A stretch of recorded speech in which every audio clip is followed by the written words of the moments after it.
তারা চাঁদ কিন্তু একটা রে। হে গাইস, ঈদ মুবারক। কেমন আছেন সবাই? আশা করছি অনেক অনেক ভালো আছেন। ঈদ উল আজহা 2025কে কেন্দ্র করে মুক্তি পেয়ে গেছে এই বছরের ঈদের অপেক্ষায় থাকা মুক্তিপ্রাপ্ত চলচ্চিত্রের গানগুলো। এই ঈদে লাইমলাইটে থাকা আরও একটি চলচ্চিত্র হচ্ছে শরীফুল রাজ এবং মোশাররফ করিমের ইনসাফ মুভিটি। এই মুভির একটি আইটেম গান হচ্ছে আকাশেতে লক্ষ্য তারা 2.0 গানটি। আকাশেতে লক্ষ্য তারা চাঁদ কিন্তু একটা রে। গানটির সবচেয়ে ভালো দিক হচ্ছে সবাই প্রশংসা করছে যে পুরানো গানের পাঞ্চ লাইন নিয়ে গানটি করার কারণে সকলের খুবই পছন্দ হয়েছে। অনেকে তো আরো বলছেন আসলে আমাদের পুরানো যে বিখ্যাত গানগুলো আছে ওই গানগুলা থেকে ওই গানের মেইন লাইনগুলো নিয়ে কিন্তু নতুন করে রিমেক করা যায়।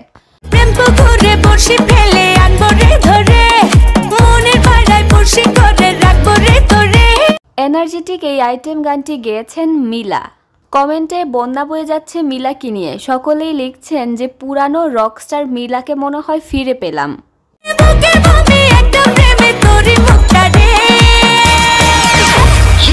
বোঝাই যাচ্ছে গানটার খুবই হাইপ রয়েছে। মাত্র একদিনের মধ্যেই 1.5 মিলিয়নের মতো ভিউ পেয়ে গেছে গানটি। তবে তাসনিয়া ফারিনকে নিয়ে অভিযোগ রয়েছে। অনেকেই বলছেন ফারিন নাকি এই গানের সাদা যে ড্রেসটি পরেছে সেটি নোরা ফাতেহির দিলবার দিলবার গানের মতো পরার চেষ্টা করেছে।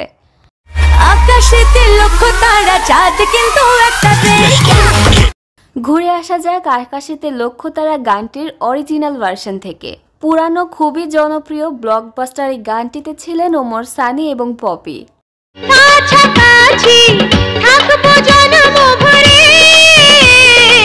নবাগতা নায়িকা হিসেবে পপি এক গানেই সকলের মন জয় করে নিয়েছিল। কমেন্টে তো এমনও দেখা যাচ্ছে যে পপির কাছে ফারিন এখনো বাচ্চা।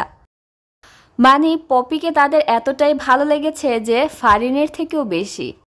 এই জগতে পরাণ বন্ধু প্রিয় তোমার মুখটা রে। অনেকে কমেন্টে লিখছেন নতুন গানটি শোনার পর কানকে শান্তি দেওয়ার জন্য পুরান গানটি শুনতে আসলাম।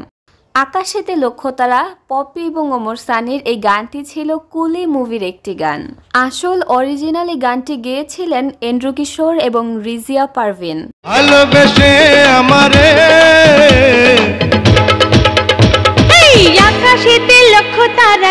গানটিকে ঘিরে অনেকেই লিখছেন ওল্ড ইজ গোল্ড, নতুনের চেয়ে পুরাতনটা অবশ্যই অনেক বেশি ভালো। তো দর্শক, আপনার মতামত জানাতে কিন্তু একদমই ভুলবেন না। আপনার কোনটা বেশি ভালো লেগেছে, পুরাতনটা না নতুনটা, অবশ্যই জানাবেন। ঈদ মুবারক।